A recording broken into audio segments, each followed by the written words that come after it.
Ladies and gentlemen, it's 7:30 p.m. This is the American Fork City Council for the 28th of June, 2016.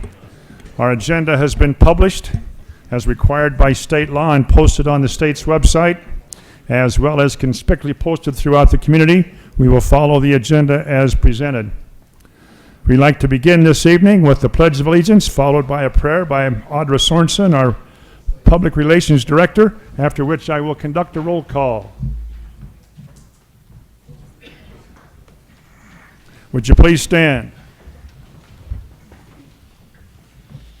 I pledge allegiance to the flag of the United States of America and to the republic for which it stands, one nation under God, indivisible, with liberty and justice for all.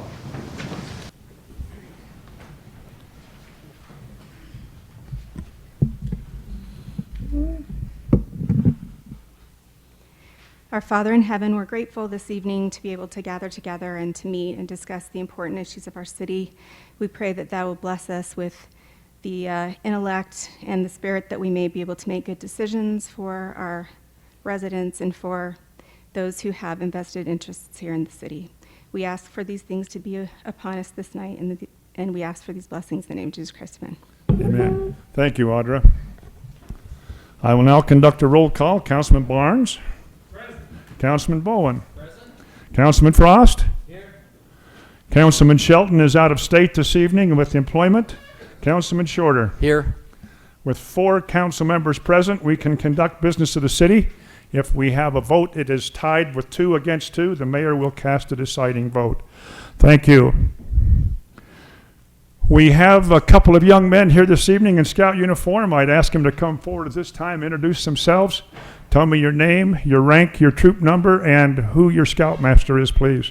Come forward at this time.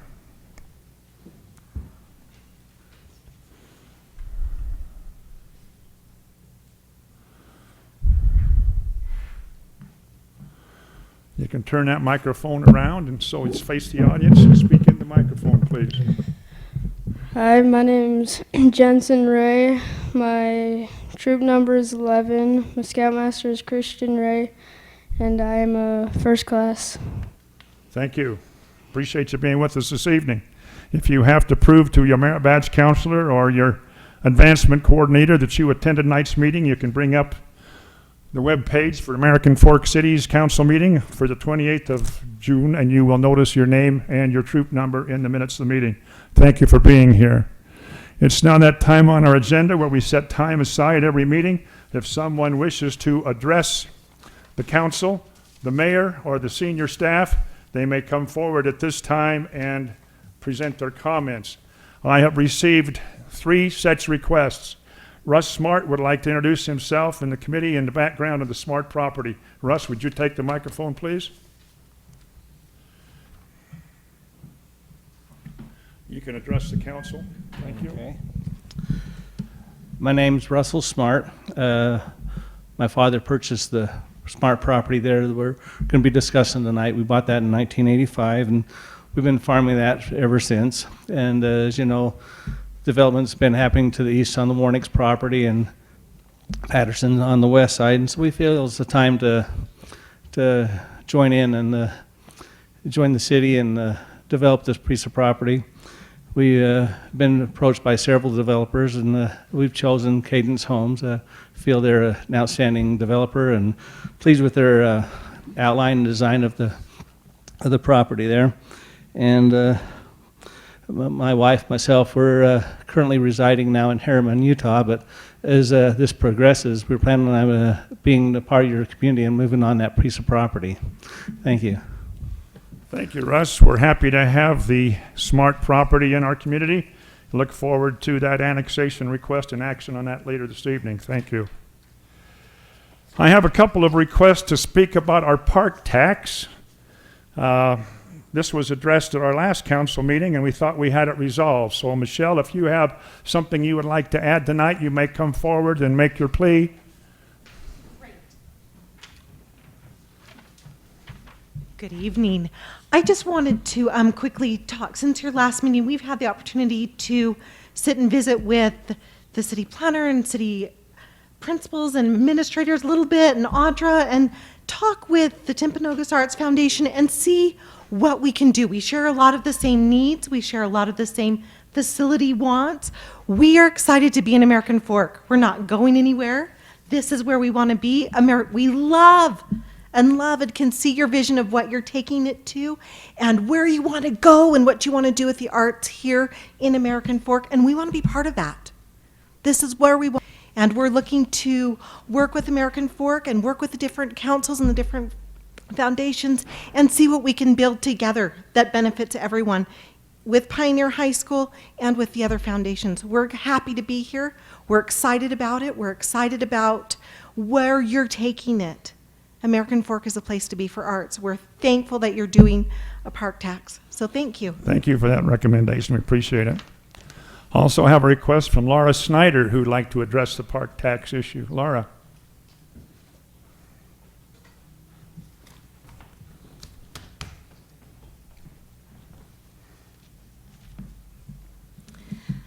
My name's, excuse me, my name is Laura Snyder. I'm with Alpine Community Theater.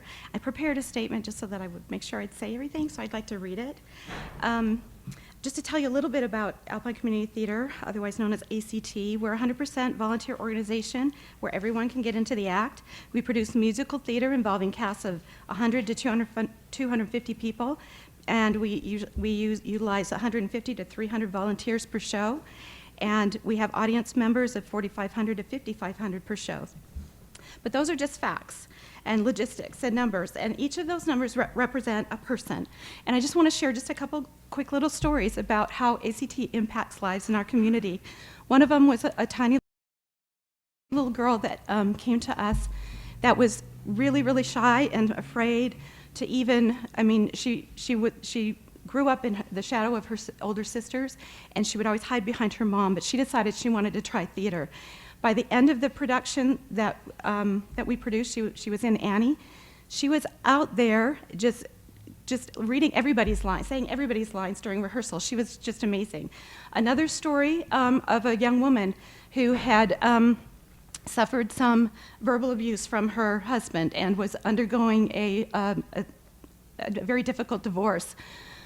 She had very little self-esteem, very little self-confidence, and she was participated in some of our program, or in one of our shows, and was cast as a leading lady. That made such a difference in her life where she finally could believe in herself once again. And she was able to go forward. She met another gentleman, her Prince Charming, that swept her off her feet and has a happy ending story. The last little story I just want to mention is another gentleman, a young man, that he suffered from autism. And he came and has been in a series of our productions.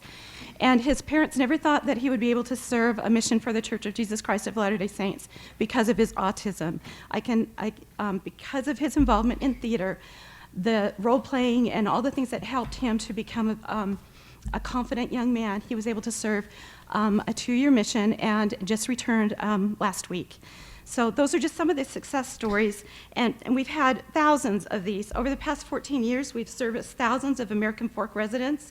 We're not just Alpine, just like the Alpine School District, you know, we're just Alpine, we just have the name. It's not because we're in Alpine. And we feel that we also should be considered for some of the park money. The goal of the park program is to improve the quality of life for American Fork and northern Utah County residents by improving local parks, arts, recreation, and culture. ACT accomplishes that goal.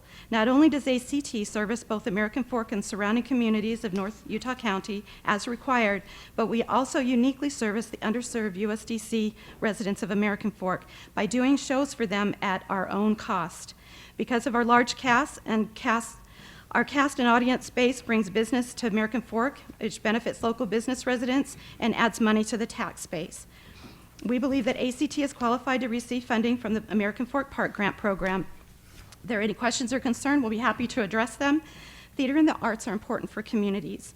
Theater changes lives, it touches hearts. There is enough funding to assist many arts organizations to help communities thrive and should not be restricted to just a small few. few.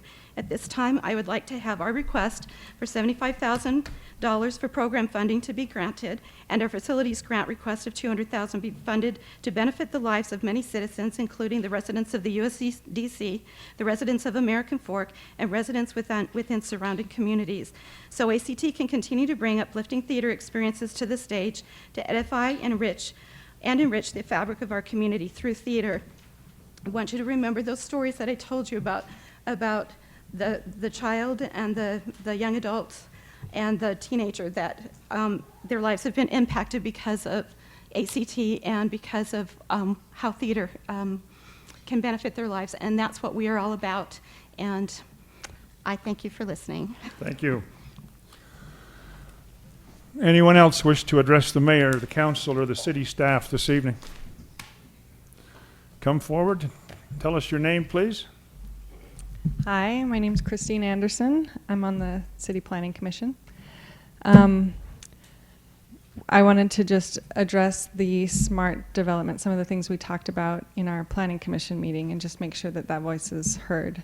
We are excited about this subdivision, and we voted to see it move forward. We wanted to see it happen on certain conditions because we believe that it's a mistake to purposefully place a brand new trail in the unfortunate placement of having to cross over 3 intersections and 7 driveways within the subdivision. So I do live in this area, but I'm one of 5 Planning Commission members who voted this way. These kinds of allowances are what we should expect from retrofitting a trail system through an existing neighborhood, but not new developments. This is a new development, and we're in a position as a city where we can do some good planning to make this look intentional and desirable. So they have different options within the motion that we recommended. So I'm representing the majority of the Planning Commission members when we say that the city master plan calls for a trail through this corridor, and going over dips for driveways is not a trail, and paving the right-of-way is not a trail. It's just a wider sidewalk. We need to support the master plan by requiring a safe, usable trail. They have options. This could be, as was brought up in our meeting, this could be a PUD, and they use the green space as trailway without having to lose any of their lots. We need to allow this to be an asset to our community and to our city instead of looking like an inconvenient afterthought. Mr. Olson, will you take the microphone, please, Adam? As we looked at this, our master plan for trail comes off the Murdoch Canal Trail, comes down through the planned unit development to the north, and ties into the south through Temple Meadows and down to the trail at the hospital. Is that what our master plan shows, Adam? Correct. Okay, what did the Planning Commission vote? In the motion, they recommended approval with one of 2 trail options. The petitioner has obviously his option that he presented to the Planning Commission. They looked at that and felt that there were 2 other options that would be more favorable toward a trail. Those are listed on the cover sheet. I could go over those now, or I could wait until we discuss it. Let's It's wait up till to we you. discuss it then. I just needed to know why Ms. Anderson is discussing this evening. John, you want to put your spin on it? I'm sorry, John Woofenden, I'm sorry. Be careful what you ask for, Mr. Mayor. Yeah, I'm John Woofenden, Chairman of the Planning Commission. I voted against this. I'm the one that voted against it.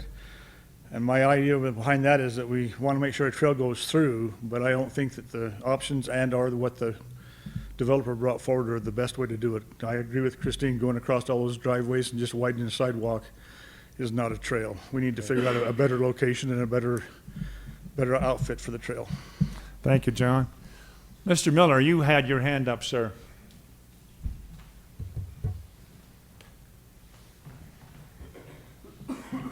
I just wanted to take a second and say thank you on behalf of the Arts Council. I've been involved in music and the arts here for many years, and it's just so nice to see the vision. That this park tax has a potential of touching so many lives here in the American Fork area and the surrounding areas, and what it will do will just spark a start of a renaissance even, I think, in the arts programs here. Not only will we have wonderful parks, but we will have wonderful arts, which I think is one of the things that American Fork is really known for. So from the bottom of our heart, we thank you, and just wait till you see what will happen now. It'll be exciting, so thank you. Well, Mr. Miller, while you're standing, let us thank you for your involvement in our community for the past 30 years. You have done an excellent job in embracing young people and putting the love of music in their hearts.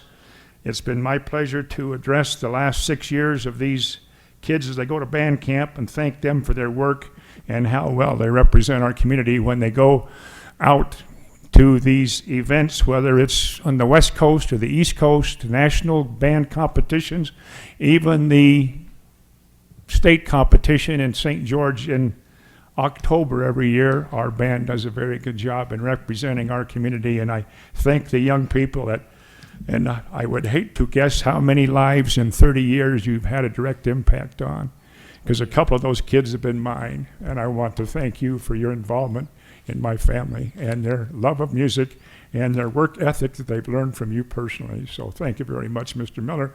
And to those of you that don't know, Mr. Miller and his dear bride will be the grand marshals of our parade a week from Saturday in the American Fork Steel Days Parade. Thank you, John. Any other comments to be made? Hearing none, we will close the public comment portion of our meeting. We will hear the city administrator's report. Mr. Whitehead. Thank you. City council reports concerning committee assignments. Councilman Barnes. Had the opportunity to meet with the Historical Preservation Committee on Wednesday, the 15th of June. It was a very good meeting. They have some very good things going on. We're going to have a float in the still days, right? We got that float taken care of. Sorry. Yes.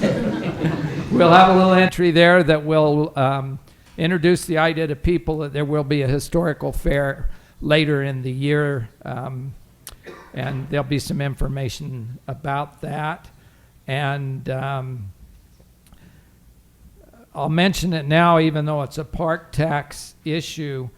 The Historical Preservation Committee was very glad to see that in the proposal there is some money for the history pageant to be reinstated at the cemetery. And for those that put that in their budget, whoever wants to work on that, the Historical Preservation Committee would also like to work with you on that. I'm volunteering them. They didn't say that, but but they do want to be part of that. They've been kind of the driving force behind it in the past, and they have some stuff they would like to contribute to that. So if you'd keep them in mind. Thursday, the 16th, I met with the Neighborhood Preservation Committee, not to be confused with the Historical Preservation Committee. They are two different committees with two different assignments. It took me 6 months to figure that out, but I now have figured that out. That committee has not met for approximately 2 years. We had a very good meeting. It involved a number of people who all of them are citizens. That also involved some of the police force and some concerns and ways to help improve our city and some of the things that are going on. And so in the future, we will see, I'm sure, some more ideas from them.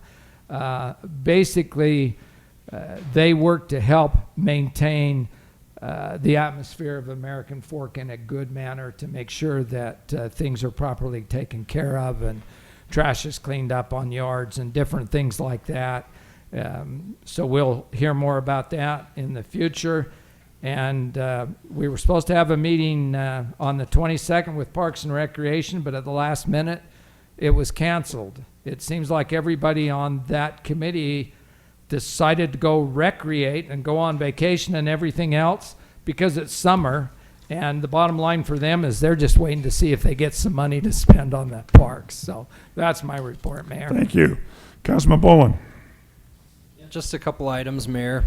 I would encourage anyone that's interested to participate in the garden tour that's part of Still Days. This is where people in the neighborhood open up their yards for you to go visit, and the beautification committee has selected a few of these of people that were willing to do this, and just highly recommended.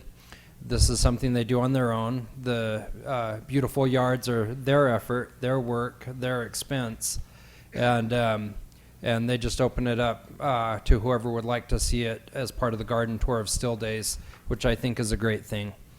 The Veterans Committee's organizations are involved in parades, at least the American Legion is, in multiple communities, but they also sponsor Boys State. They completed that recently, and I just wanted to highlight that. I happened to be in New York this past week, in upstate New York, and in the little community that I was in, they were talking about Boys State, and so this is a nationwide thing, and I had the opportunity to participate as a youth, and I just think it's great that they do this to keep kind of the principles of governing ourselves, of self-government, alive. It's a hands-on participation thing that they usually go to a university campus and participate in overnight. It's an overnight 2 to 3 day thing, and I think it's great they do that. That's my report, Mayor. Thank you. I would add to that comment that this garden tour is very well received throughout the community. They normally have 10 residences that have prepared and been one of the yards of the month. But this year especially, they will have the Seasons Memorial Gardens at our cemetery will be one of those that they will highlight. And I will ask you, if you haven't seen that, you've driven by it in the daytime and seen it. If you haven't been by at night, it's a real treat to see the lights on the waterfall, the lights on the shrubbery, and especially the lights on that 30 by 50 flag that's flying 120 feet in the air. It does something for you. And if you'll take a moment and stop and read the inscriptions that are written on that 3 faces that face the flagpole, it will bring tears to your eyes. Thank you for that report, Councilman Bowen. Councilman Frost. I'll tag off that if I could, Mayor. And the last time we met, the flag was at half staff. Well, it is now completely in the air at 120 feet. And when we did a groundbreaking, I asked Chief Garcia if I might be able to walk up the ladder truck, and he could only get me 100 feet about where the flag was. And as I looked out over that 100 feet, because I wanted to see the eye view of the flag, and at that point I could see most of I-15. I could see all the way down into Spanish Fork to Point of the Mountain. And I made a promise to a few people that you would see this flag from I-15, and I had a lady stop by my house Saturday night, and she had been on I-15 searching for it. And she assured me that you could see it, and that is a wonderful, wonderful, peaceful, serenal place. And I look out over, and one of the great people that pronounced a wonderful blessing upon that, Brother Dan Adams, couldn't have had better words come to his mind and heart as he dedicated that sacred, hallowed ground. And so I would just second what the mayor has said, and to encourage you to go up to that garden and to take your children. Today, the Statue of Responsibility, which was on display that day for a temporary purpose, we did not have the base.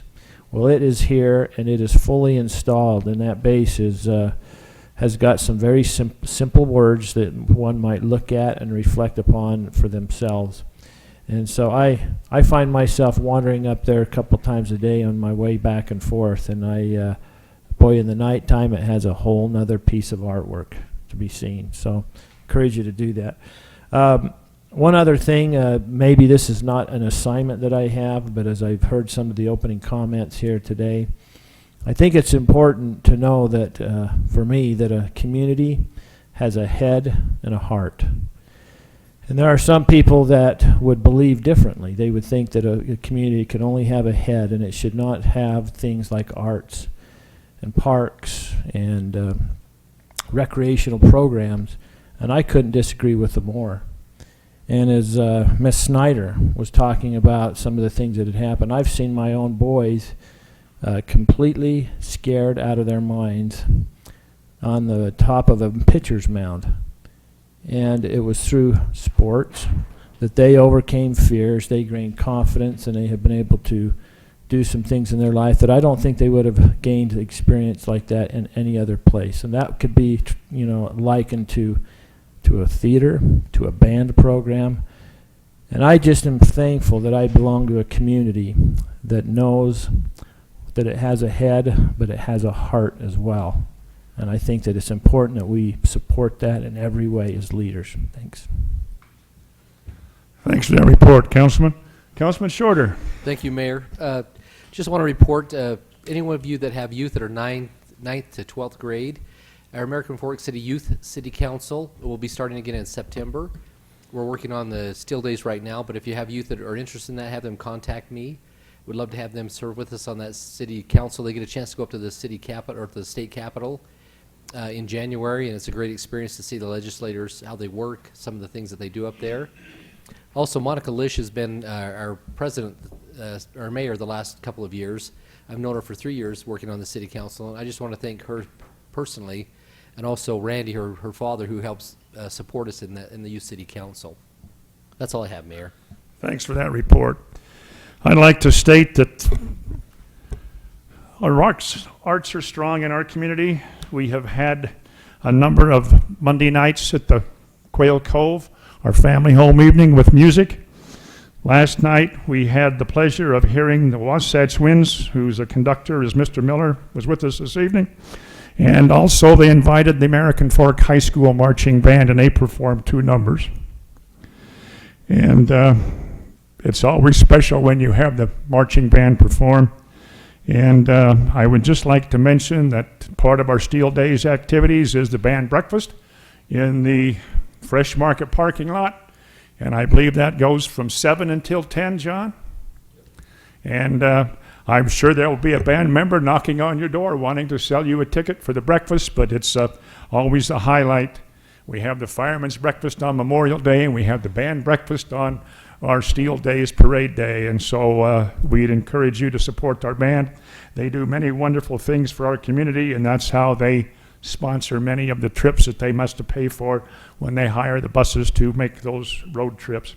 So it's been my pleasure to be part of those. We continue on.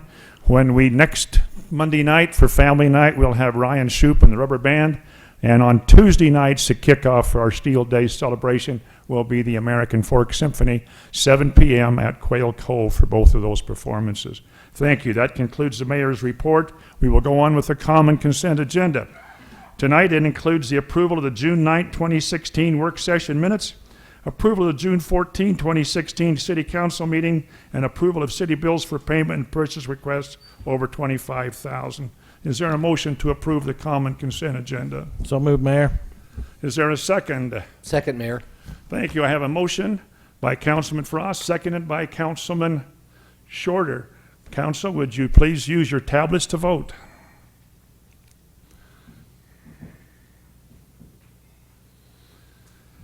We have 3 in the affirmative. That's sufficient to pass. We will move on to action items. Item number 1, review and action on approval of the 2016 Independence Week proclamation. This is something that happens every year, and it's my pleasure to read the Independence Week proclamation to you this evening. Whereas Independence Week provides a time to celebrate the independence of the members of the community of American Fork and the entrepreneurial spirit represented by our core of local independent businesses, and whereas the individual decision every community member makes today affect the future of American Fork, and whereas American Fork's local independent businesses help to preserve the uniqueness of the community and give us a sense of place, and whereas American Fork's core of independently owned businesses give back to this community in American goods, services, time, and talent, and whereas the health of American Fork's economy depends on our support and businesses owned by our friends and neighbors, and whereas American Fork's independent business owners and employees enrich community members' shopping experiences with their knowledge and passion, therefore, As we celebrate the Independence Week 2016, we acknowledge that the ability to choose the direction of American Fork lies within each of us. Now, therefore, I, James H. Hadfield, Mayor of American Fork, do hereby proclaim the week of July 1 through 7, 2016 as Independence Week, and salute our community members and locally owned independent businesses who are integral to the unique flavor of American Fork and honor their efforts to make American Fork the place we want to live and work. In witness, therefore, I set my hand and cause the seal of American Fork to be affixed this 28th day of June, 2016. James Hadfield, Mayor. Is there a motion to approve the proclamation as presented? So moved, Mayor. Thank you, Councilman Shorter. Is there a second? Second. Seconded by Councilman Frost. Any questions on this motion? Hearing none, I will ask the council to use your tablets to vote, please. Motion is unanimous. Thank you. Item 2, review and action on a resolution approving adjustments to the fiscal year ending June 30, 2016 budget. We held a public hearing at 7:20. We received no comments. That adjustments were in your packet, and there was justification on each of those adjustments that occurred, many of them because of incidents that occurred. As you know, we sent a fire crew and equipment to Washington, spent a couple of weeks working up there. The federal government has reimbursed us for our expenses, and that needs to be added back into our budget. You'll also notice that there was some road improvements on 9th West and 980 North that we had to adjust the payments out of our budget to cover. And we also have the payment for the bubble that was blown down, and we handled that on insurance, and that was part of last year and part of this year, and we needed to make that adjustment to our budget. Lynn is with us tonight if we have any particular questions on those. If not, I'll entertain a motion to approve those budget adjustments to our 2016 annual budget. Mayor, I'd move to approve the resolution approving the budget adjustments to the fiscal year ending June 20th, 2016 budget. Thank you for that motion, Councilman Shorter. Is there a second? I'll second it, Mayor. Seconded by Councilman Barnes. Any questions on the motion? Hearing none, I'd ask the council to vote. Using your tablets, please.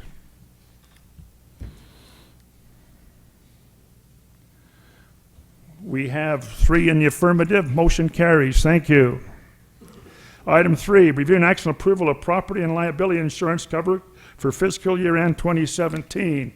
We have Darrell Child, who is our insurance agent, who covers us with our liability insurances. As you know, in our work session of last week, he gave us 4 options to look at and see which of these agencies we wanted to work with. And we have that before us this evening.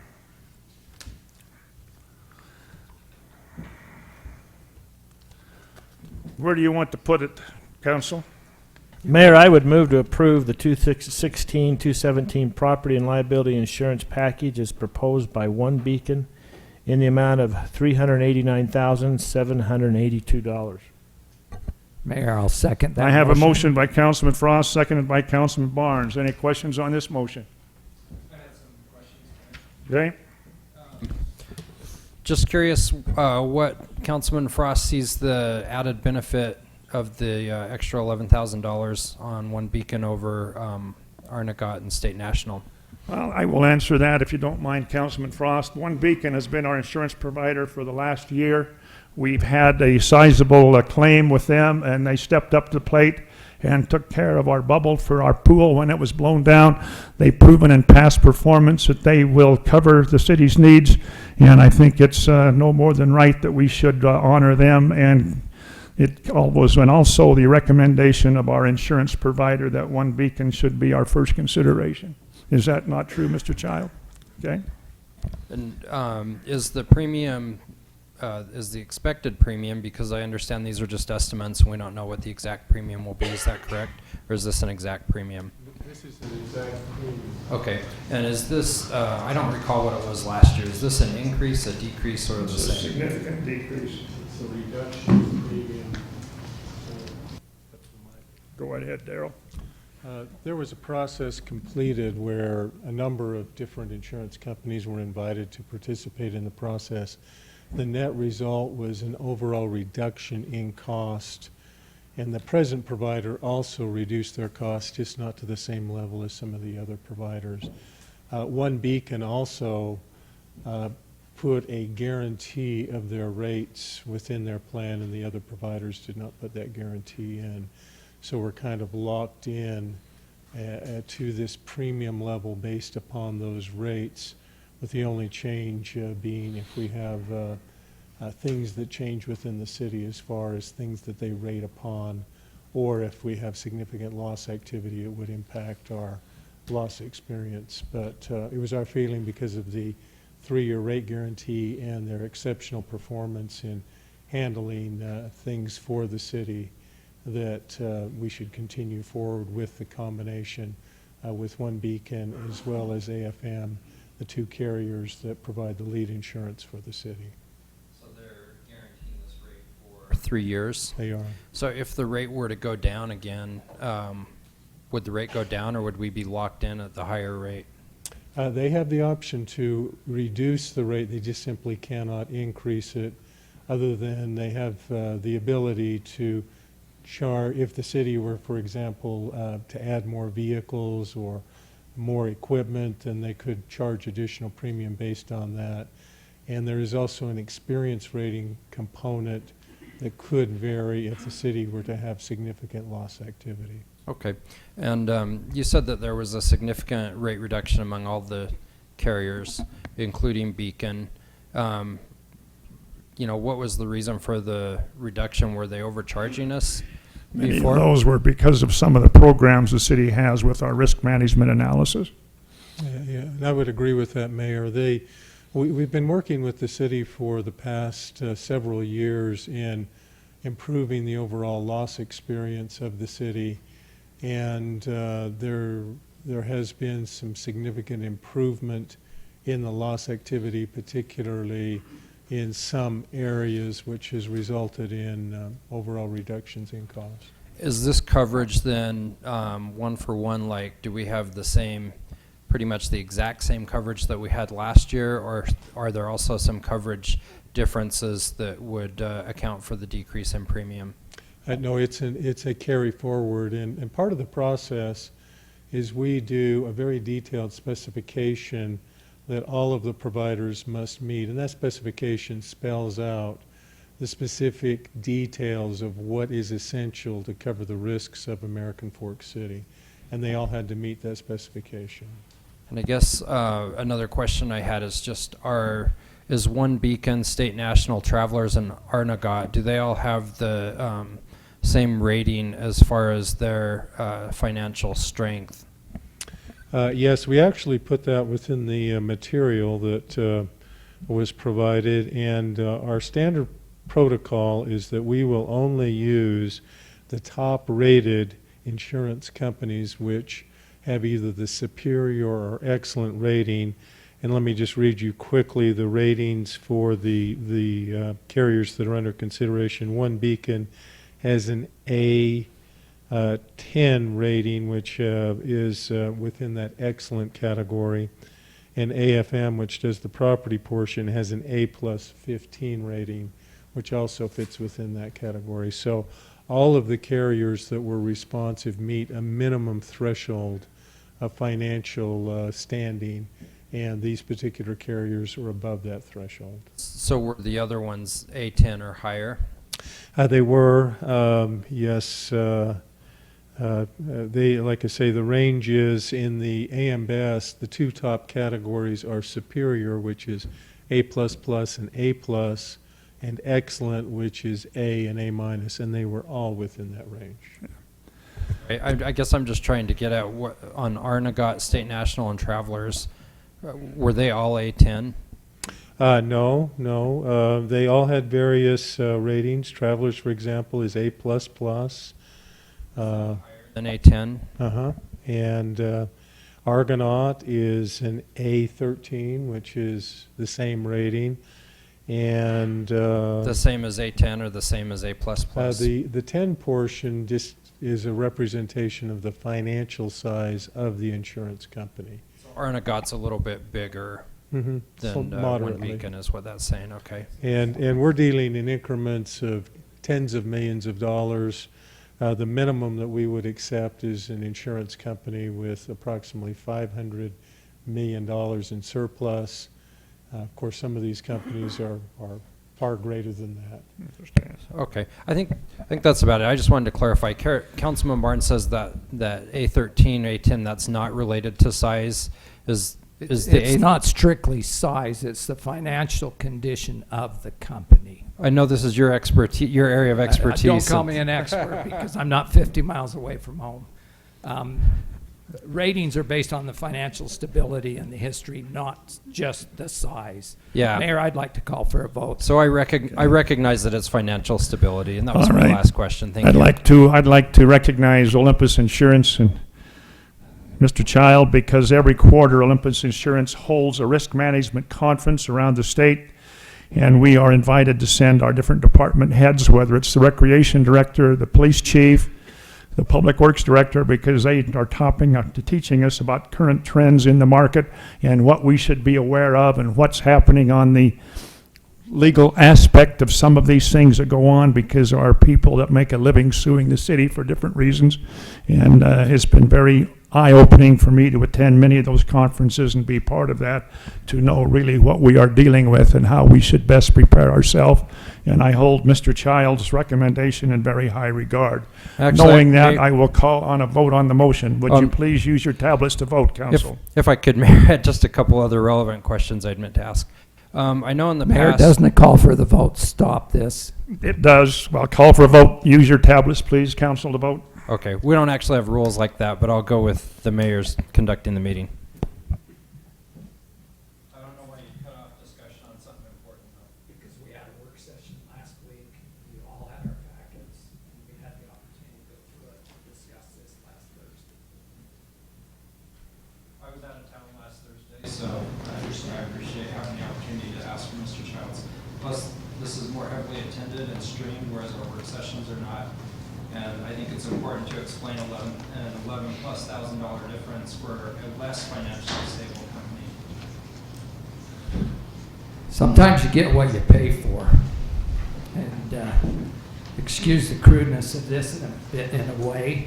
I was taught a long time ago there are two ways to buy oats. You can buy them before they've gone through the horse, or you can buy them after they've gone through the horse. And they're cheaper after they go through the horse.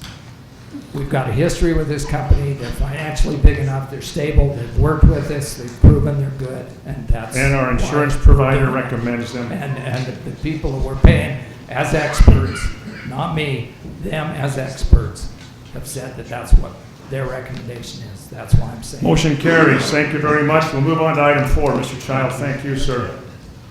Review and action on an ordinance approving disbursement of the 2015-2016 park tax funds to the Timpanogos Arts Foundation, amount of $217,166.95, to the American Forks Parks and Recreation in the amount of $558,742.63, to the Daughters of the Utah Pioneers in the amount of $7,436.68, and to Fox Hollow Golf Course in the amount of $20,817.75, and the American Fork Library Rotary Club in the amount of $14,724.63. Is there a motion to approve the Park Tax Committee? The Park Tax is here in mass tonight. I would like to compliment them for their work. I know it's been a long and arduous task that they have gone through. We haven't had the final figures on the money until just yesterday, and so your recommendation to us at our work session, we had an estimate. It's now zeroed in, and we've adjusted those figures to cover every dime that we have been awarded. And I would also like to compliment the voters of American Fork City who saw a need for this when we put it before the general public 2 years ago, and the park tax passed in our community. Several communities had it on the ballot last year, and their voters turned them down, and they're wondering how come we are so fortunate to have it in our community when it can't float in their community. Mayor, I would move to vote on these distributions separately. $818,000 variety of organizations being funded with this, and I think it's appropriate to vote on them separately. There's a motion by Councilman Bowen to vote on them separately. Is there a second? I'll ask again, is there a second on Councilman Bowen's motion? Hearing none, motion dies for lack of a second. Mr. Mayor, I'd like to make a motion, and I move to adopt the ordinance approving the disbursement of the 2015/2016 park tax funds to Timpanogos Arts Foundation in the amount of $217,166.95, to American Fork Parks and Recreation in the amount of $558,742.63, to the Daughters of the Utah Pioneers in the amount of $7,436.68, to the Fox Hollow Golf Course in the amount of $20,817.75, and to the American Fork Library / Rotary Club in the amount of $14,724.63. I have a motion by Councilman Barnes. Is there a second? Second. Seconded by Councilman Shorter. Any questions on this motion?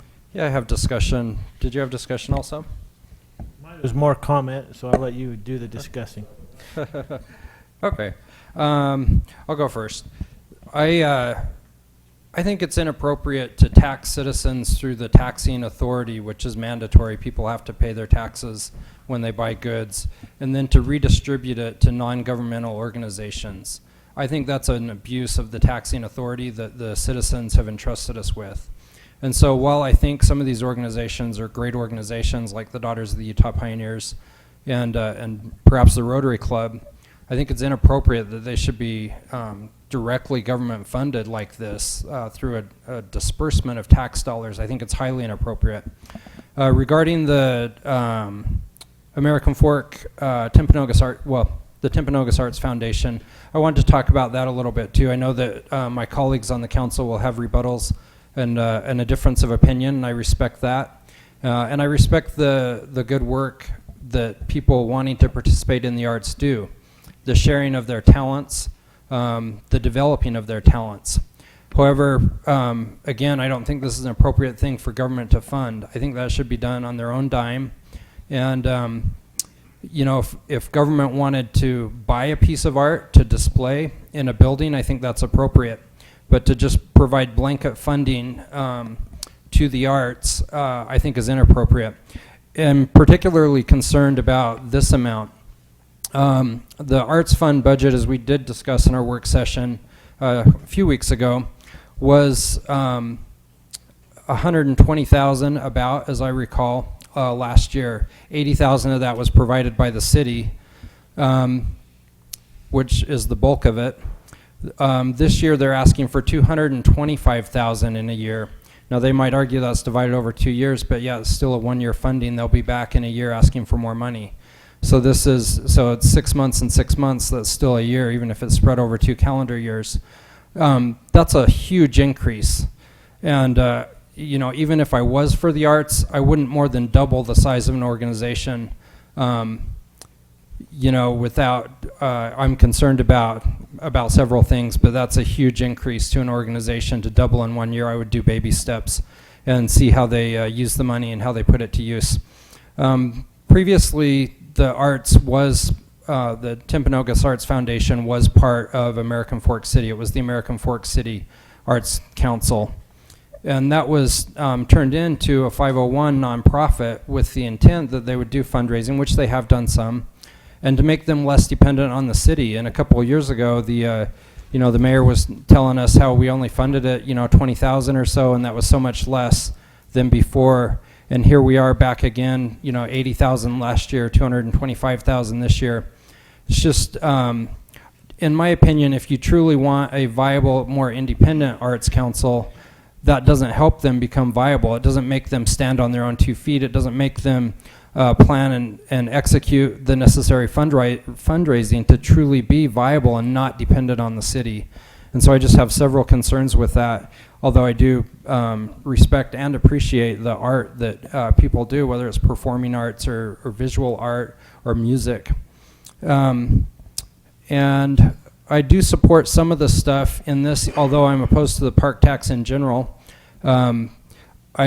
I've noticed when I go to other cities and I pay sales tax and it's higher in some cities, and that actually discourages me from shopping again in those cities. And it's disappointing to me that we're one of those cities now that has the higher rate, but I understand that's a difference of opinion. But my last concern here is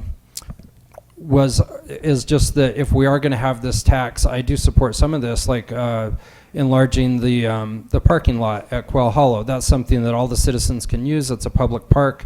I think that's appropriate. I did have a question that I think would be appropriate to have answered before we take this vote. Just, I know there's some really specific legal constraints on how this park tax money is used, and just wanted to have a review real briefly of what those legal constraints are by our council, if I could. Just make sure that each and every one of these projects abides by that. I'm sure that vetting has taken place to some degree, but I think it'd be worthwhile to just have a quick review of what those requirements and prohibitions are. I will ask the chair of our Park Tax Committee, Brian Thompson, if you'd come to the microphone and answer Councilman Bowen's question, sir. Yeah, we as an advisor, as the Park Tax Board, we meet next week, and we will review the decision of the council. At that point in time, we will meet out what's going to be the contractual agreements. All those things will happen, and part of the agreement is that there is a periodic audit of the progress of any project that's being funded through park tax. So there's a periodic audit. My understanding is that the park tax money can be used, for example, with the parks. Again, I support the parking lot, but I just wanted to make sure, even if we were voting on these separately, is that a legal use of park tax funds? I understand there's some restrictions on not doing current things that the city was already going to do anyway, or I don't know what those, I don't know what the details of that are. Yeah, the restrictions are they can be recreational facilities, they can be artistic facilities, and cultural arts programs, but not recreational programs. So those are some of the guidelines we've been given with the resolution that was passed in 2014. Brian, again, thanks to you and your committee for a job well done. I know you spent countless hours in this project, and I know that there's been a difference of opinion as we've gone forward with this, and I applaud your committee and the work that's been done under your direction. Thank you so much.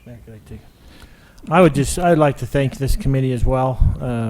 You know, I think that this was passed by the people, and the people okayed that. I'm finding it hard to listen to Councilman Bowen in the fact that he doesn't like it, but then he would use it for a parking lot. So I think that it was put in our trust. We had a good system in place with wonderful volunteers that vetted candidates, and their application processes. There is an accountability to this. It's not a blanket funding, as was stated. People will come back and they'll have to be accountable for it, not just at the end, but during the process, as we've learned. So I appreciate it, and I think that this tax, as it was passed, was never meant to keep American Fork where it was. It was there to raise us to a new level in everything that we have, and I think this will do that. I appreciate all the hard work. I appreciate the foresight of the residents, and if there's others out here that are not participants in it this year and maybe come away a little bit disappointed, I apologize. I would encourage you to get in this at the right stages at the right time. We tried everything we could to advertise in the best way that we know how, to make sure everybody that wanted participation in this could do that. And so this will come around next year, and we would hope that you would participate and apply. So I think it's going to bring American Fork to a whole new level. Thank you. Mayor, I'll second the motion. Mayor, I'd like to make a couple of comments, if I may. I agree with what Councilman Frost has said. Many of the things I was going to say, he's already said. I would just remind Councilman Bowen, the citizens of this city voted to have this tax.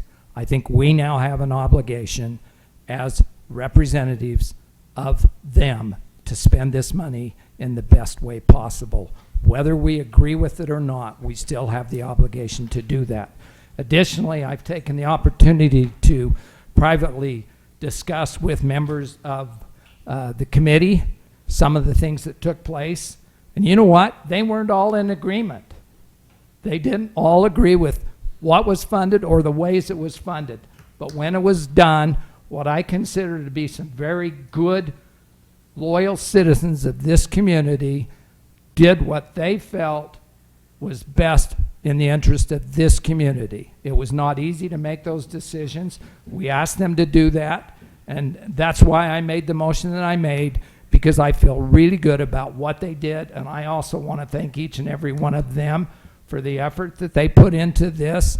I understand you were highly paid, something like nothing per hour, 0.000 per hour, and I know you spent a lot more time than just in public meetings. You did a lot of discussion and research and all of the other things that dedicated people do, and I thank you for your service. This is indicative of what a great community we have, and people that are willing to do things to help make it better, and don't look for glory and don't look for money, just look to help our community. Thank you. I have a motion and a second. I'd ask the council to vote on your tablets, please. And I just wanted to clarify too, Mayor, on Councilman Frost's comment about the parking lot. My preference would be to fund the parking lot, the 30 to 50,000, not with the park tax, but to Councilman Barnes' point, since the park tax is there, that's something I would be okay using it for, but my preference would be the tax isn't there, and I think as a city we could fund the parking lot just fine. Again, will you use your tablets to vote, please? Motion carries. Thank you. Item 5, review action on agreement for the smart annexation consisting of 29.87 acres located in the area of 1100 North, 1200 East. Are there questions concerning the smart annexation?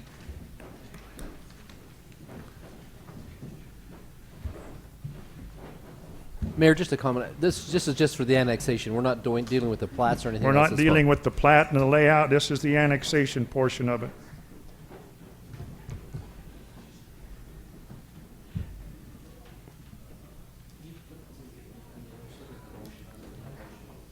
There it is. I move to approve the agreement for the smart annexation consisting of 29.87 acres located in the area of 1100 North, 1200 East with the condition that the concept plan be modified to comply with the Planning Commission motion. I have a motion I'll on the second floor. that motion. Motion by Councilman Shorter, seconded by Councilman Barnes. Are there questions on the motion? The applicant not get to discuss? You have a comment, Ryan? I just Ryan Bybee with Cadence Homes. Wanted to speak to the trail issue before the vote's taken, if that's okay. Well, this is an annexation. Doesn't the trail come in with the concept plan? It's in the annexation agreement. It's specifically stated in the annexation agreement, so. Okay. And to comply with the Planning Commission motion. What was that? I says the motion that was made was that the condition that the concept plan be modified to comply with the Planning Commission motion. That's correct. Yeah, we're not in agreement with that. Wanted to discuss it before the votes. I'd appreciate that. I didn't realize that the trail question was part of the annexation agreement. I thought that would be the next vote. All right. I apologize. I just feel like there's some background that needs to be discussed before the vote's taken. If you could pull up the map, Benelin, that shows the trail corridor. I feel like this was portrayed that we designed this trail in a box without input from the staff, and that wasn't the case. We discussed this on many occasions in DRC and had multiple discussions with engineering and planning on the purpose of this trail and where it was leading to, what it's connecting to, and there was thought put into how it was done. And I think that there's also some additional thoughts that could be discussed tonight.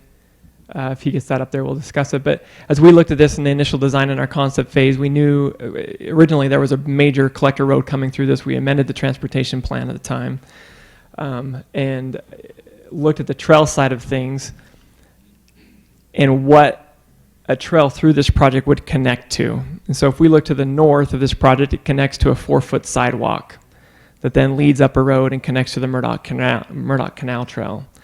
If you look to where it connects to the south, it connects to a field, and then it goes to a 10-foot sidewalk for about 100 yards, and then it goes down to a 4-foot sidewalk.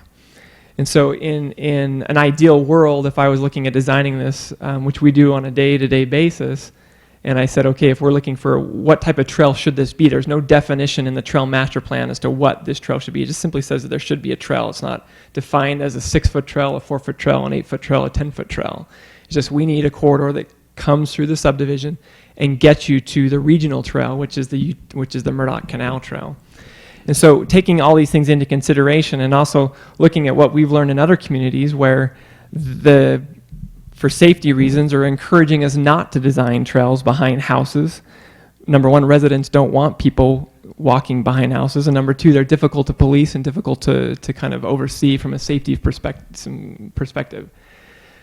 And so as we looked at this and talked with staff, the recommendation was, well, what if we were to put an enlarged trail corridor through the community? And that's where we discussed this as well. Do we take an 8-foot park strip, which is the design of the right-of-way, and a 5-foot sidewalk and enlarge that and say, let's do a 10-foot wide sidewalk that people can identify as the trail and put it on one side of the road and leave the park strip on the other side of the road? That was a recommendation that we felt was valid and a good idea, and that's what we proposed here. We don't feel comfortable with the trail that goes behind people's houses. We don't see it in this neighborhood the way it's laid out, the way it connects to adjacent properties, the way it connects to adjacent communities in Pleasant Grove, that it makes sense to put a trail behind people's yards. And where we're not connecting to a master trail, a 10-foot wide trail to the north, nor to the south, the logical thing from our perspective is let's do something that's better than the north to south. The north is a 4-foot and the south is a 4-foot. If we do a 10-foot wide trail as a sidewalk, or if we do an 8-foot wide, it's still better than what's there on either side. And so I feel like there's some perspective that needs to go into what and how we came to what we're showing you. This was not done in a box. It was not done solely by us as the developer. It was done in conjunction with the city and city staff. And so that's where our disagreement with the motion of the Planning Commission is that we wanted either a 10-foot wide trail in the front of people's houses with an 8-foot park strip. So if you can imagine that, you've got curb and gutter, you got an 8-foot park strip, then you've got a 10-foot trail in someone's front yard. Or the other alternative was to put it on the east side of the property in people's backyards. And so when we're discussing that with staff, most of us in staff and us felt like that was not the right solution was to do as we've proposed. So Adam, would you characterize that staff and the planning commission had maybe different ideas on this or similar things? Tell me how staff feels. Just a little history. When this initially came forward, we let them know that there was a trail corridor to be in this area. We took it to the planning commission as a discussion to see, we said there's going to be a corridor here. What are your thoughts? And their thoughts initially were to have it be a separate corridor, kind of down that eastern side. We relayed that to the applicant. They wanted to move forward with this scenario. We said, yeah, that can work. It's not ideal, but it can still work. Well, let's take that forward and see what where it kind of sifts out with the planning commission. Obviously, the Planning Commission had some different ideas on how they interpreted that corridor and where they felt it should be and how it should look.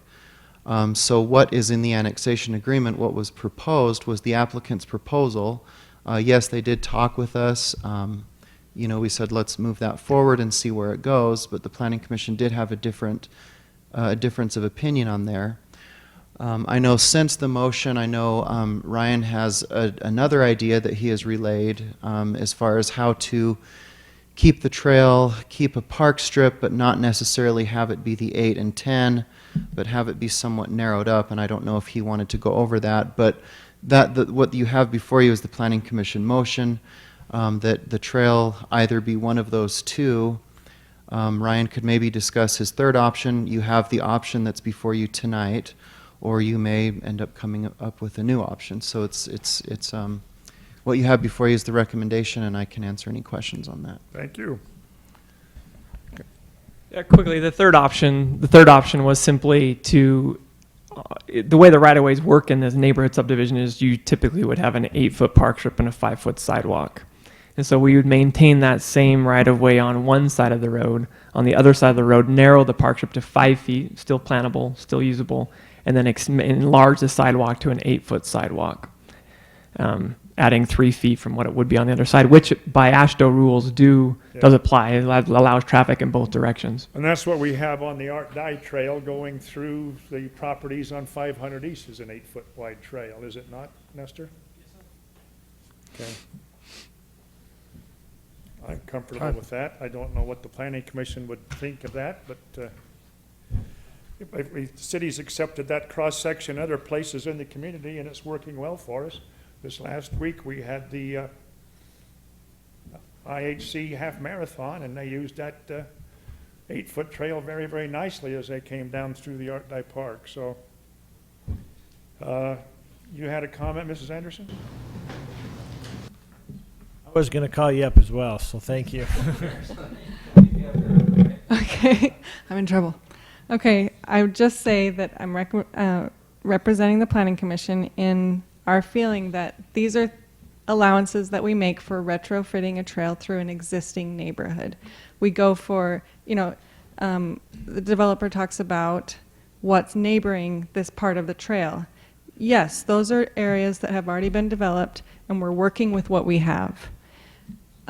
Although, if you look just a couple blocks north of this area, we have the beautiful Cedar Hills Trail that goes behind homes. It's fenced and beautiful, and I think it's really well used and really well appreciated.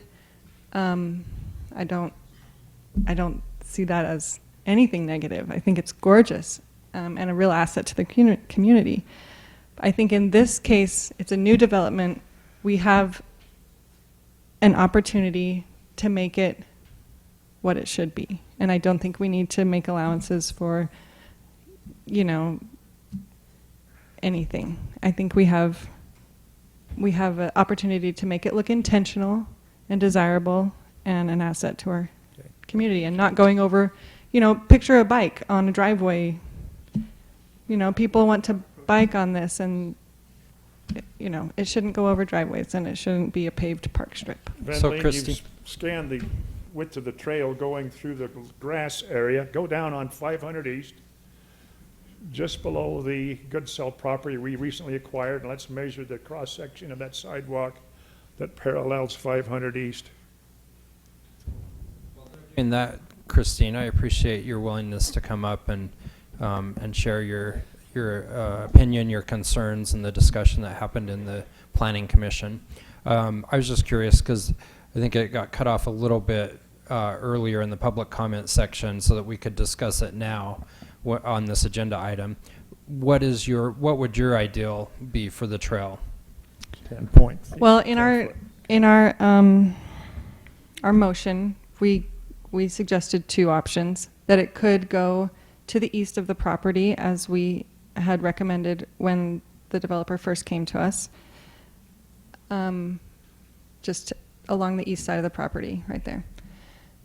And then the other option was paving, so doing an 8-foot park strip with the 10-foot trail, which is what is required. I mean, not required, but recommended for a trail. Okay. In situations where you don't have that because of existing development, you can go down to an 8-foot, but that's the minimum, and I don't feel like we need to make that allowance on a new development. So, and if you also look at the map, the trail going through the development would be crossing, 3 intersections. It's not ideal. It's workable, and we're willing to, say that in our motion we said that the developer could do that, but it just needs to be up to the specs of what a trail should look and feel like. Okay. I had just a couple of comments to I know currently to the south is an empty field. I know some of that is going to be American Heritage's, the private school there, their expansion. And I have a relationship with that school in that my kids go there. But I think it's a great organization, and I'm excited about their expansion. They're going to add a high school, some baseball diamonds, and stuff like that is what they would like to do. Would your property connect with their planned expansion? it touches the border. I've not seen the design of their plan expansion, and I don't know, but I'm assuming that it would. Okay. And then just some comments, not necessarily directed at you, Ryan, but just in general. So I view trails as public rights of way, just like roads, just like sidewalks. I think they're a good thing. I've utilized I live in that area too, by the way, just north of there. And I've utilized the Murdoch Trail a lot. That, of course, used to be a canal. They enclosed the canal and put a trail on top, which I think is great, that they opened that up to public access in that way. It did get rid of a lot of birds, which you could view as negative or positive. There was a lot of water wildlife there, but I think it's very positive that it's now the trail and it gets used a lot. And I've also ridden on the American Fork Trail just with my wife biking. And where it gets narrower, you do notice that it's harder to bike, side by side. Yeah, you can go single file and stuff, but you definitely notice the narrower trails. I know several people. I have a neighbor that is involved in the school district, but he's an avid biker, and he's been involved in a bike auto accident. I have brother and sister-in-law who are avid bikers, both been involved in auto bike accidents. And basically, even though I know, we're supposed to share the road and everything, my observation is that anyone that's a serious biker, sooner or later, is involved in an auto bicycle accident. And you just, hopefully it's not too serious, which in these cases, they had some recovery time, broken limbs, stuff like that, but they all lived, and it wasn't too serious in that way. And so my personal opinion is that trail systems work really well when they're separated from the road traffic. And I just think that makes a lot of sense. I think it's safer for bikers. I think it makes them more usable for other people that just want to walk or jog the trail or whatever. And so I kind of understand where the Planning Commission's coming from on having this, go behind there. And I don't know what it would connect to. And I recognize too that that there's property rights involved, and I honor those. I will say that the people on the Murdoch Trail, so my neighborhood includes houses on the south side of the Murdoch Trail that used to be a canal and is now a trail. And the Murdoch Trail is raised quite a bit above their backyards, so when you're on the trail, you can see right into their backyards. But the neighbors that I've talked to, they love being on that trail, which has surprised me. I've specifically asked several, but they like it. I'm not sure why, but they like it. I know we've had others express, like with the IFA development, that they didn't want a trail in their backyard. I have used the Cedar Hills Trail. I like it. Anyway, I just wanted to provide that input and perspective. And again, really quickly, I don't disagree with some of the comments that have been made, but you're in Cedar Hills, you have a nice trail.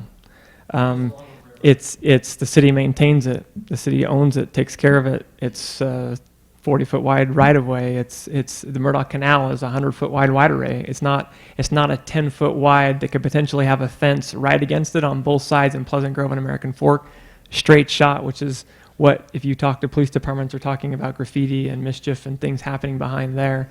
If you're a serious biker, you don't use roads, you don't use trails, you use you don't use sidewalks, you don't use trails, you use roads.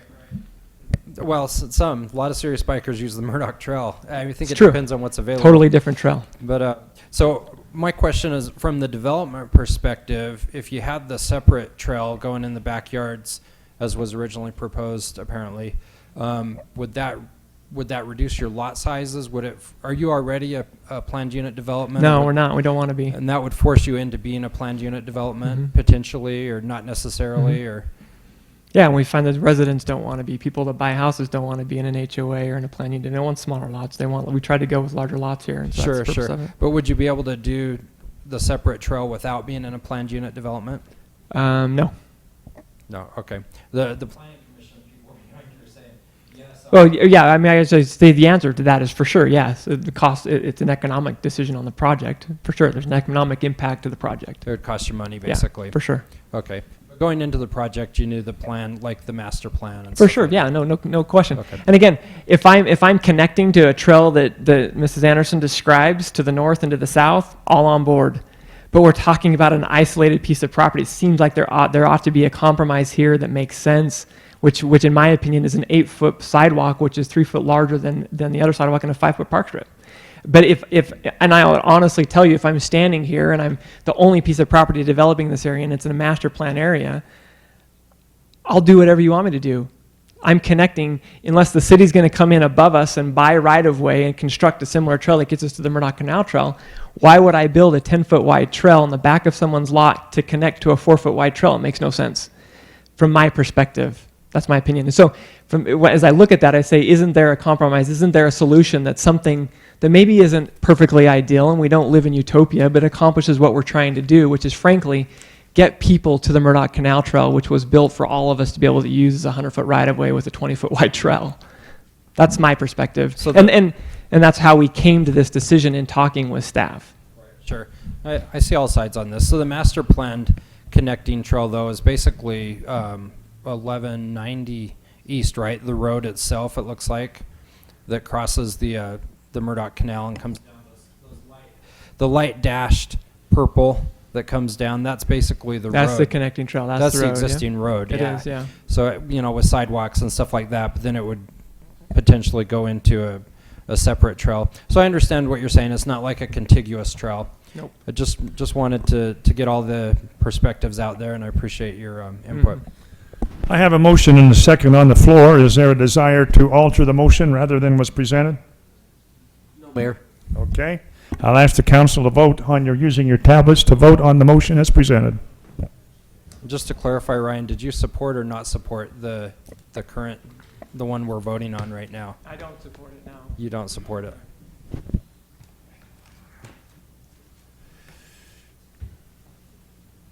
Just to clarify, Mayor, the one we're voting on now, is it the wider right-of-way on the east side of the road, or is it the right-of-way behind the houses? It can be either or there, but it is the wider right-of-way as presented in the conditioned plan be modified to comply with the planning commission motion. And But it's not if it's an 8-foot park strip and a 10-foot as opposed to 5 and an 8. Okay. Council, would you vote using your tablets, please? Motion carries. Thank you. Item 6, review and action on subdivisions, commercial projects, condominiums, and planned unit developments, including 1, plat approval, 2, method of satisfaction of water rights requirements, 3, posting of an improvement bond or setting of a time frame for improvement installation, and 4, authorization to sign the final plat and acceptance of all dedications to the public and to have the plat recorded. We have 6 such projects this evening. Item 6A, review and action on a final plat of the Grosbegower subdivision, Plat A, consisting of 2 lots located in the area of 1370 North, 100 East in the R19000 residential zone.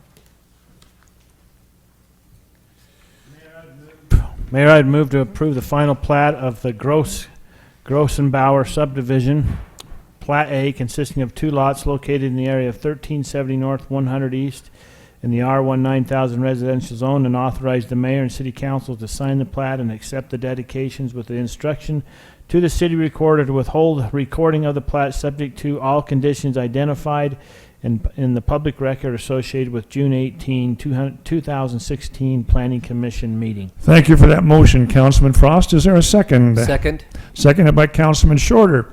Are there questions on this motion? Hearing none, I will ask the council to vote using your tablets, please. Motion is unanimous. Thank you. Item 6B, review and action on an ordinance approving a commercial site plan for a retail building located at 586 North, 900 West in the GC2 planned commercial zone.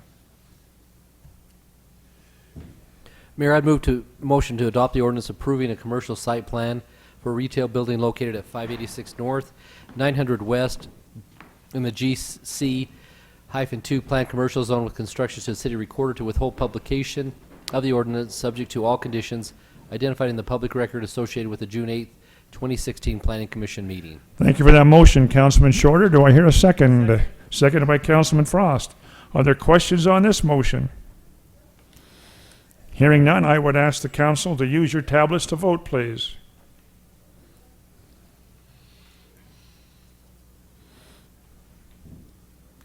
Motion again is unanimous. Thank you. Item 6C, review and action on a final plat of Mitchell Meadows Subdivision Plat B consisting of 13 lots located in the area of 900 West and 1000 North in the RA1 Residential Agricultural and the R1 12,000 Residential zones.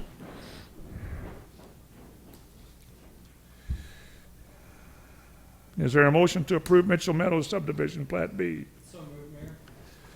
Thank you. Is there a second? I'll second it. Thank you. Motion by Councilman Bowen, seconded by Councilman Barnes. I will read this motion so there's no misunderstanding. I move to approve the final plat of Mitchell Meadows Subdivision Plat B, consisting of 13 lots, located in the area of 900 West, 1000 North, in the RA1 Residential Agricultural and the R1 12,000 Residential zones, and to authorize the mayor and city council to sign the plat and accept the dedication with instructions to the city recorder to withhold recording of the plat, subject to all conditions identified in the public record associated with the June 8, 2016 Planning Commission meeting. Any questions on this motion? I just wanted to confirm, Adam, this is what the petitioner. Mr. Richards is here and he's nodding. It's his project and he's worked long and hard at this. It does include some property given to the city for a trail along the Mitchell Hollow drainage. And so, again, we're talking about trails, and it comes down easier with some people than it does with others. Go ahead. But you're in favor. I know this is, you've owned this property, and do you currently live right by there? I do. And so I understand this impacts you. I just want to make sure you were in favor of it. 9th West impacted me when we increased the size from a trail to a 4-lane highway. Since that point, we don't raise cows there anymore, so it's time to go forward. It's called progress, Dan. Yeah, I'll let you tell. All right. Thank you, Mayor. Council, would you use your tablets to vote, remember that please? trail. I'd just like to make a comment. I understand that this potentially can be used as horse property. That's correct. And I just, portions of it, not the whole thing, but I just want to make sure people understand that potential is there for that. Yes.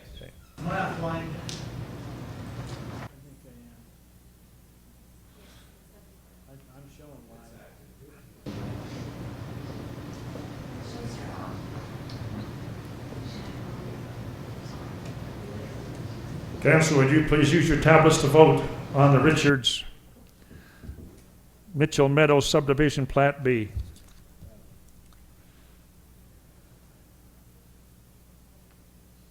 Looks like we all agree. Okay, motion carries. Thank you. Item 6D, review and action on an ordinance approving a commercial site plan for plats A through D of Lot 3 of the American Fork Commercial Center, Plat J amended, located in the area of 655 West Pacific Drive in the SC1 Planned Shopping Center Zone. For those of you that don't understand this, this is west of Chick-fil-A, north of the Cal Ranch, and south of the Sherwin-Williams building. This is the rest of the Woodbury property that is building out in that area. Yes, sir. Mayor, I'd move to adopt the ordinance approving a commercial site plan for pads A through D of Lot 3 of American Fork Commercial Center, Plat J amended, location in the area of 655 West Pacific Drive in the SC1 Planned Shopping Center Zone, with instructions to the city recorder to withhold publication of the ordinance subject to all conditions identified in the public record associated with the June 8th, 2016 Planning Commission meeting. Thank you for that motion, Councilman Frost. Do I hear a second? Second. Seconded by Councilman Shorter. Are there questions on this motion? Hearing none, I would ask the council to vote using your tablets, please. Again, it is unanimous with the 4 council members present. Item 6E, review and action on a final plat of North Shore Corporation Center, Plat E, consisting of 1 lot located in the area of 758 South Automall Drive in the Planned Industrial 1 PI zone. Mayor, I'd move to approve the final plat of the North Shore Corporation Center Plat E, consisting of one lot located in the area of 758 South Auto Mall Drive in the P1 or PI P1-1 planned industrial zone, and to authorize the mayor and city council to sign that plat and accept the dedications with the instructions to the city recorder to withhold recording of the plat subject to all conditions identified in the public record associated with the June 8, 2016 Planning Commission meeting. Thank you for that motion, Councilman Shorter. Do I hear a second? Thank you, Councilman Bowen, for your second. Any questions on this motion? If hearing none, I'll ask you to use your tablets to vote, please. Again, it's unanimous with the 4 council members present. I've not had to use my executive privilege much this evening, have I? Not had to. You haven't had the chance to. You don't get to. Item 6F, review and action on an ordinance approving a commercial site plan for the Brubaker Office Warehouse located in the area of 758 South Auto Mall Drive in the PI1 Planned Industrial Zone. This was the site plan for the action that we previously took. Mayor, I'd move to adopt the ordinance approving the commercial site plan for the Brubaker Office Warehouse located in the area of 758 South Auto Mall Drive in the PI1 and Planned Industrial Zone, with instructions to the city recorder to withhold publication of the ordinance subject to all conditions identified in the public record associated with the June 8th, 2016 Planning Commission meeting. Thank you for that motion, Councilman Frost. Do we hear a second? Second. Seconded by Councilman Barnes. That June 8th City Planning Commission meeting must have been a big one, because we've had 8 items on here tonight, or 6 items on here with it, so glad we got through all of that. Any questions on the motion? Seeing none, I'd ask the council to vote using your tablets, please. Motion is again unanimous with 4 council members present. Item 7, review and action on an ordinance amending the American Fork City Development Code by adding section 17.4.608 entitled TOD Zone. This has gone through the Planning Commission. They've had several weeks of work to review our TOD zone and have some recommended changes to our ordinance. Any questions of the planner or the City Planning Commission regarding the amendments to the ordinance to dealing with these TOD zones? Yeah, Ed, if you just explain some of the reasons. This will allow higher densities, mixed uses around the station area. As you know, we have the Front Runner station just kind of to the south and west of us. This will be really a focus of higher intensity development, and up until this point we didn't have any way to allow that type of development in the city. This opens that door and allows the development. I wanted to relay, one of the potential developers in this area was not able to make it tonight, but he did want me to relay his support for this. He's looking forward to this moving forward so he can continue on with his project. It also allows a developer to put certain enhancements in that area to increase the value of that property. Yeah, it's intended to be flexible in nature. I know we also have another potential large developer in the audience tonight. We're excited to work with him and his project as he brings it forward and continue on with this area. It's a brand new area for the city. It's kind of a new door, a new face, and we're excited to see what happens. Mayor, I'd move to approve the ordinance amending the American Fork City Development Code by adding section 17.4.608 entitled TOD Zone. Thank you for that motion, Councilman Shorter. Is there a second? Second. Seconded by Councilman Frost. Any questions on this motion? Just Again, this went through the Planning Commission. I think, John, you studied this at 4 different work sessions. You took certain sections of this ordinance and went through it with 4 different study sessions to get to where we are tonight, right? 4 or 5 different Okay. studies. All right. Just you have some comments? Yeah, just a quick comment. I don't know how restrictive this is on the developers as far as having to put residential in this spot and commercial in the other spot. Sometimes I wish on a development like this that we could just open it up and let the developer do what they thought was going to, be the best use of the property. They're obviously trying to make the most amount of money, but if they think that integrating housing there so you have a built-in market for some of your commercial and then taking advantage of the riders that come in on the tracks to do commercial and whatever else, I think it'd be great if they had a little more flexibility with that. I hope this isn't too restrictive. Well, the planning commission has had a lot of input from developers as they've studied and gone through this, and I think it's a meeting of two minds, and I think it's going to represent the city well, so. Did you have a comment? Could I make a comment? Sure. Just because. Come forward, please identify yourself and make your comment. Okay, up here or stand here? We are live streaming our meeting, and you speak in the microphone. The people at home can see your face and can hear your voice. Okay, that's actually sad, man. So I actually have 15 stitches on my face. I had a mole removed yesterday, so hopefully it's not focused too well. You are?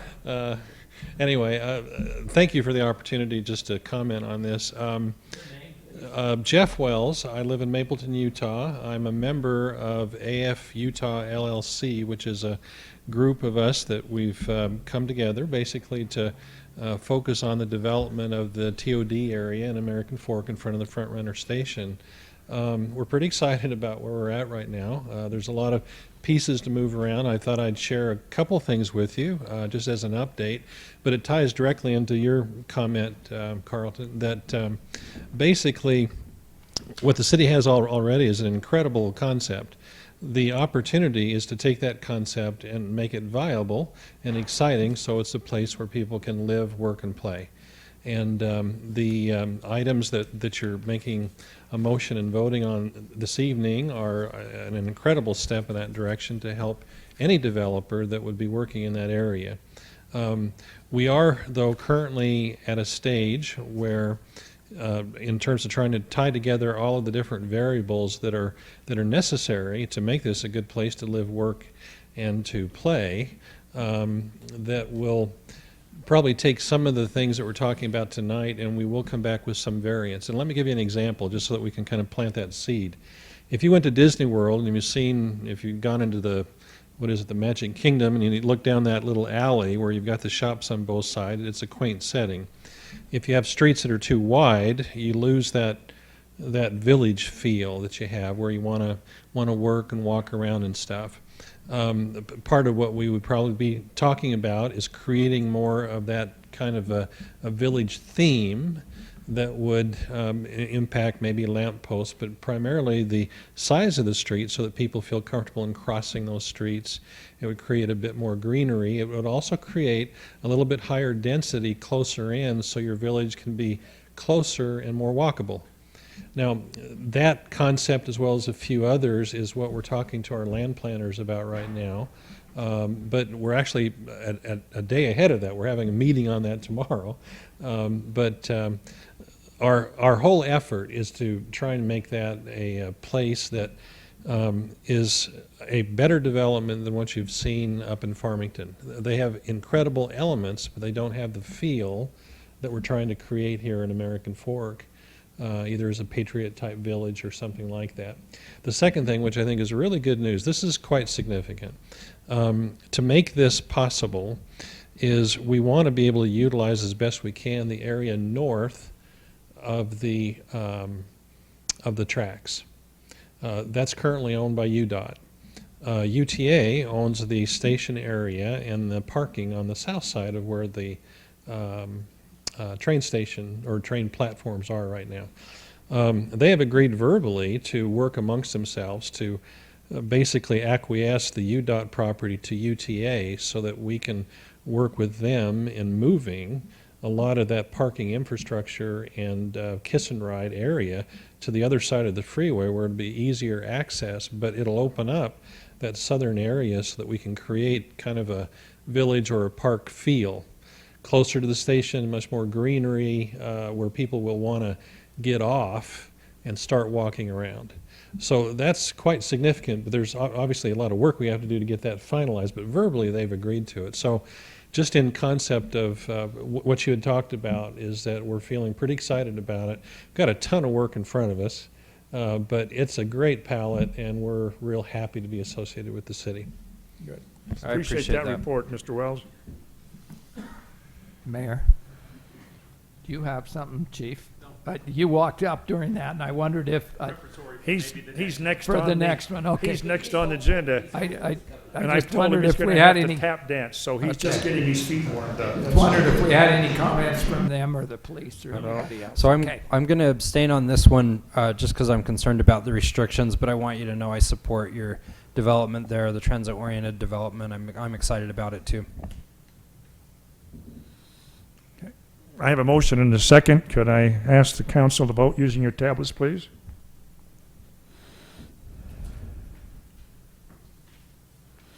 Motion carries.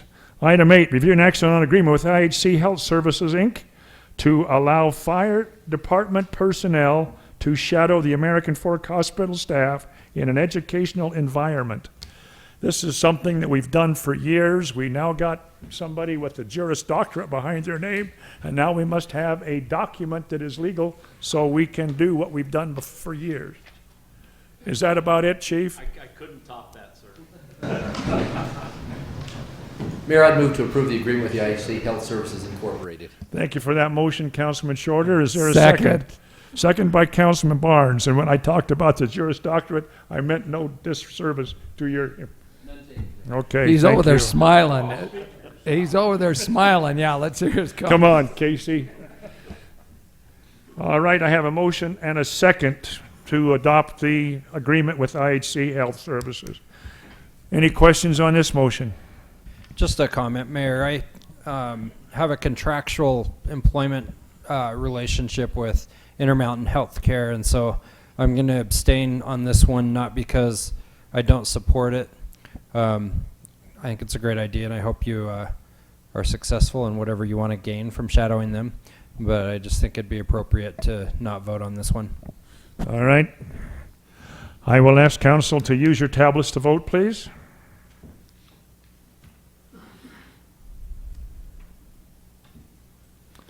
Motion carries. Thank you. Item 9, review and action on a Class A beer license for 7-Eleven number 36331 at 290 West Main. For the purpose of the council, any time an establishment changes hands and the proprietor's name is different, a new beer license must be applied for. It's still the same 7-Eleven, but it's owned by a new proprietor, and therefore the Class A beer license must be in the proprietor's name. And it was approved prior, correct? It was approved prior. Mayor, I'd move to approve the Class A beer license for 7-Eleven, store number 36331, located at 290 West Main. Thank you for that motion, Councilman Frost. Is there a second? Second. Second by Councilman Barnes. Any questions on this motion? You can still buy your Diet Cokes and your Diet Pepsis there. It's just not just the beer, but I'll cast the council to vote using your tablets, please.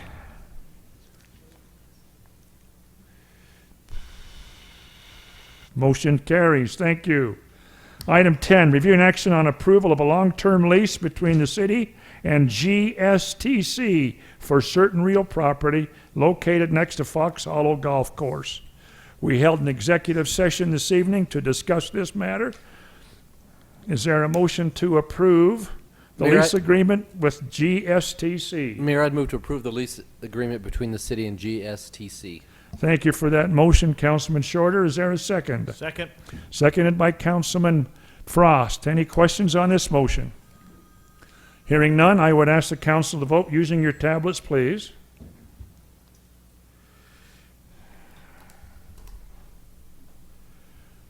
Motion carries. Thank you very much. Item 11 is adjournment. Is there a motion to adjourn this meeting? So moved, Mayor. Thank you. Is there a second? Second. Motion by Councilman Shorter, seconded by Councilman Frost. I will take a voice vote on this. All in favor say aye. Aye. Any opposed? We are adjourned. Thank you for your attendance this evening.